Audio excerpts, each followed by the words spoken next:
Let's start with Joe Biden. Who's that? That name sounds so familiar. But anyway, what did he do? President Biden is continuing his historic trip to Angola as he becomes the first U.S. president to visit the southern African nation. Biden is expected to announce new U.S.-backed infrastructure projects in the region, including the redevelopment of a major railway that carries critical minerals that are used in batteries and electric vehicles. I know that look. That's the face I make when I ask someone how their weekend was, and instead of saying good, they actually answer the question. I mean, he looks so uninterested, it would have been less rude to just put on a VR headset at that point. It's like, I'm fine, I'm still listening to you, I'm just on a roller coaster, whoa! But hey, don't worry, Biden might have at least one fun thing planned for his last few days in office.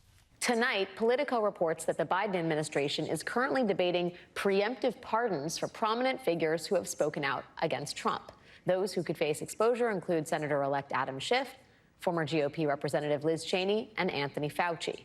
White House officials, however, are carefully weighing the extraordinary step of handing out blanket pardons to those who've committed no crimes, both because it could suggest impropriety and because those offered preemptive pardons may reject them.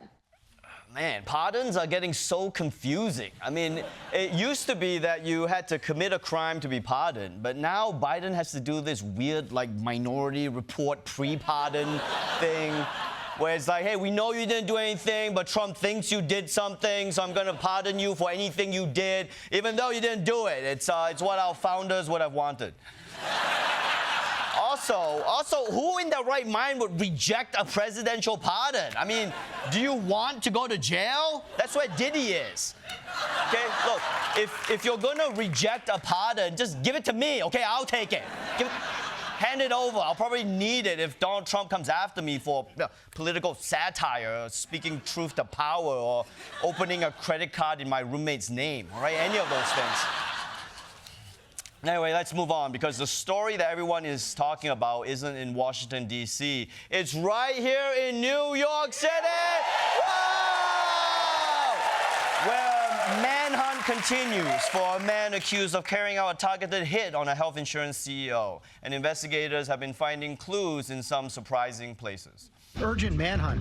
Police looking for the man who gunned down the CEO of United Healthcare. NBC News has learned that the words deny, defend, and depose were on the shell casings at the scene of the shooting. Investigators believe this could be a reference to what's called the 3 Ds of insurance, a known reference made by critics of the health insurance industry. To write something on something this small, and I mean, John, picture how you would try to do that. Would you take a fine point Sharpie? Would you try to scratch it in? Would you train a mouse to write on it with some kind of mouse crayon? I mean, who gives a f how he wrote it? It's not important how he wrote it. What's important is that he wrote it, okay? This guy knows that there's so many bullet casings on the streets of New York, and you wanted to make sure we knew which ones were his, right? And now, yeah, I don't know if we should be applauding that. And now they're trying to interpret what deny, defend, and depose means. And it looks like it's either a criticism of the health insurance industry, or this guy was just trying to solve the Wordle on his bullets or something. Honestly, I think all bullets should probably say stuff on them. I mean, how else are we going to get Americans to read again, right? We should load up a machine gun with A Tale of Two Cities written in it. I mean, it was the best of times, it was the worst of times.